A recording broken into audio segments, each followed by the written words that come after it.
All right, let's get talking on some market technicals as well as futures and options cues ahead of expiry today. Sameet Chavan, the technical analyst at Angel Broking, joins in, as well as Chandan Taparia of Anand Rathi Securities. Coming to you, Sameet, first, what is your setup as far as this expiry is concerned? What are the charts suggesting? See, technically it would be very difficult to predict expiry levels. Technically speaking, 7900, 7920 is a major resistance now for today as well as in the near term. Once Nifty surpasses 7920 on a sustainable basis, we could see further bounce probably towards 798. Just to interrupt you in news which is just in, the newly appointed Chief Minister of Bihar, once again Nitish Kumar, has announced a ban on sale of alcohol effective 1st of April 2016. I think after Kerala, it would be Bihar, which would now be an alcohol-free state. The Bihar government earns nearly 2,500 crores per year through taxes on the sale of alcohol, and it's clearly not good news for commercial companies which are involved in the sale. So the likes of United Spirits, as you can see, is up for your screen. That stock is reacting negatively. As of now, we do not know what the contribution of Bihar is in terms of revenues to United Spirits, but it will be at least something. So in that sense, it's going to be negative for United Spirits. We'll try and get at least an analyst to comment on what the impact of this will be. But Bihar Chief Minister Nitish Kumar has announced a ban on the sale of alcohol effective 1st of April 2016. All right, we'll also try to get talking about some country liquor companies, MP Distilleries and also Global Spirits. Both of them were buzzing around earlier in trade today, so let's see if there are some reactions on those counts as well. Can't see any on MP Distilleries though, but actually the ones we should focus on is the Tilak Nagar Industries, because that's a company which is also involved in alcohol. I think Radico Khaitan, perhaps that also should be up for your screen. So let's try seeing if we can see a reaction there a little bit. Tilak Nagar Industries has come off close to about 4-5% from the day's high. Radico Khaitan seems to be the company which is also impacted a fair amount. So Radico Khaitan is also under significant pressure. It's down close to about 3%. This was actually one of the promises that Nitish Kumar had made ahead of the election, that if he's voted back to power, he would be banning the sale of alcohol in the state. So he's come true on that. We should also pull up Global Spirits as well. That stock was buzzing. We had the management. They said that they do expect about 150 to 200,000 cases coming in from Bihar in the next fiscal year after their expansion plan. But that stock has also taken a bit of a knock, down about 4% in the last 5 to 10 seconds itself, trading with sharp cuts. In fact, it's down about 8-9% from the high point of the day. And it's actually sliding fast as we speak. You have any other stocks that are on your radar?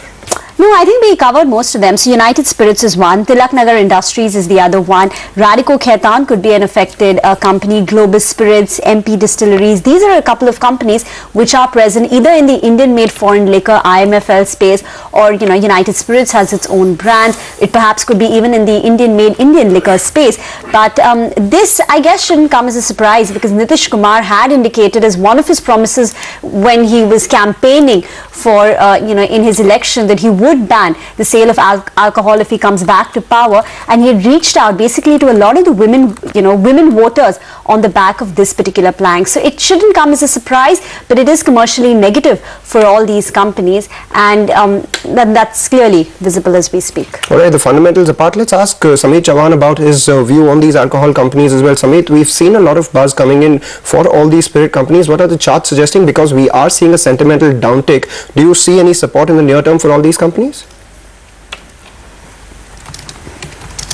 Specifically, if we talk about Global Spirits, it has already moved up quite a lot in last couple of days. However, we are seeing a strong resistance around 90-92 for Global Spirits, and lower side now 80 to 78 would now act as a strong support.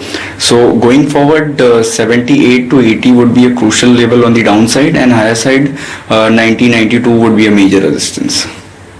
We have Chandan Taparia with us. Okay, Chandan, would you like to come in on United Spirits? If you look at the stock, stock has seen the strong buying in last couple of weeks, but now from last 3 trading session, momentum seems to be losing out, and it started to make the lower highs, lower lows. We are expecting this correction to continue towards the next major support towards 32.50, 32.20 kind of zone. So some selling pressure might seen in the counter. Stock is again turned below its 50-day moving average. Alright, Radico Khaitan should come up for you. That one's down about 3.5%. In fact, the deepest cut we saw was on Radico Khaitan. So Samit and Chandan, do you all have any technical view on Radico Khaitan itself? Yeah, if you look at the Radico Khaitan, the stock has seen the strong move in last two series, but now because of the news, some profit booking seen in the counter. Overall, immediate medium-term trend is strong, and I think if the stock declines to 110 to 105, then again buying interest may come in the counter. So on immediate basis, if it breaks 117 kind of level, then profit booking may seen to us 110 to 108 level. Right, it's kissing that level as we speak. Samit, you have a view on this counter? See, this stock has already given a stupendous rally in last 1.5 months from the levels of 85-90. Considering its current price action, we expect further downside probably towards 110, 105. But as Chandan rightly said, medium to long term charts looks quite positive, and we are seeing a strong support around 105, 100 for Radico Khaitan. Okay, we'll try and get you more on that as and when we pick it up. In the meanwhile, let's go back to tracking the markets, inching slightly higher, so 7883 on the Nifty as we speak. Sunny, come to your two recommendations. One is Diwan Housing and the other one is Indiabulls Real Estate. Yes, a couple of days back also we had recommended the DHFL somewhere around 220. We were expecting a breakout to happen beyond 222, and the breakout is now clearly visible. At current level also chart looks quite encouraging. It can be bought on a minor dip probably towards 222, 221, keeping a stop loss of 214, and we have a target of 235 for DHFL. And our second pick would be to buy IBR Estate for a target of 68, and stop loss can be placed at 59. All the realty counters are buzzing since the morning. If we look at the IBR Estate chart structure, it has given a breakout on daily chart from its daily 89 EMA level of 60-61 with substantial rise in volumes. Looking at the positive placement of momentum oscillator, we expect this move to extend toward 68 over the next few sessions. Alright, coming to you, Chandan, you have your two picks, a buy call on Arvind and a sell call on Glenmark. Can you take us through them? Yeah, first talking about Arvind, stock has seen a strong breakout just a couple of days back above its 295, 297 zone, and has seen the strong rally of more than 10% in a day with a built-up of long position by more than 15%. Those lows are still intact even after this consolidation, and it also taken support near to the previous hurdle. So it is giving a classical example of resistance becoming support, and that is the reason that we are expecting this stock to start the next leg of rally. So we are recommending to go long on Arvind with a stop loss of 295 for the upside target towards 315 kind of levels. Talking about the Glenmark, we have seen sustained selling in the counter. In the last three series, the stock is continuously falling down and trading below its volume weightage average. Overall shorts are intact, and I think this weakness may continue in the next series as well. So recommending to sell with a stop loss of 980 for the downside target towards 915 to 910 levels.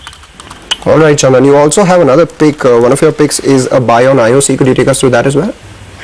Yes, we have seen tremendous momentum in most of the oil marketing companies, or in fact the rollovers are positive this time with the better rollover cost.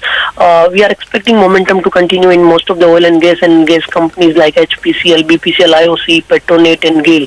But I have selected IOC for trading bet as the stock is given consolidation breakout after last two expiry and looks quite strong to see the next round of momentum. So the price pattern as well as the database is suggesting momentum to continue. So we are recommending to go long on IOC, expecting it to move towards 420, 440 zone. So one can buy with a stop loss of 415. And second trade is on LIC Housing Finance. We have selected this from the Housing Finance. Here we have a stop loss of 465 for the target of 500. Alright, before you take us through your Ashok Leyland call, Chandan, any views on the expiry? Because we are seeing some traction coming in for the markets, big gains coming in from ONGC, which is actually trading at the high point of the day right now. Also, Tata Motors has moved towards the high point of the day, gaining about 0.6% in the last seconds or so. So, any view on the expiry? Any level that one needs to watch out for? Yes, we are quite positive on the market from last couple of trading sessions, but looking for the buy on decline opportunity. Although this series is down by around 2.853%, but volume weightage average of the same comes near to 79.10, 79.20 levels. We have seen fresh put writing at 7800 and shifting to 78.50 strike, and that is the reason that we are not expecting market to now go below 78.50, while on the same side, upside, it can go towards 79.20 zone. So as of now, I am expecting a tick of 30 to 35 points on the higher side, which may definitely go to 79.20 kind of zone. Okay, Chandan. Okay, Sameer. Thanks so much for joining in. Let's slip into a very short break. As we do that, CNBC TV 18 is hosting its annual Investor Summit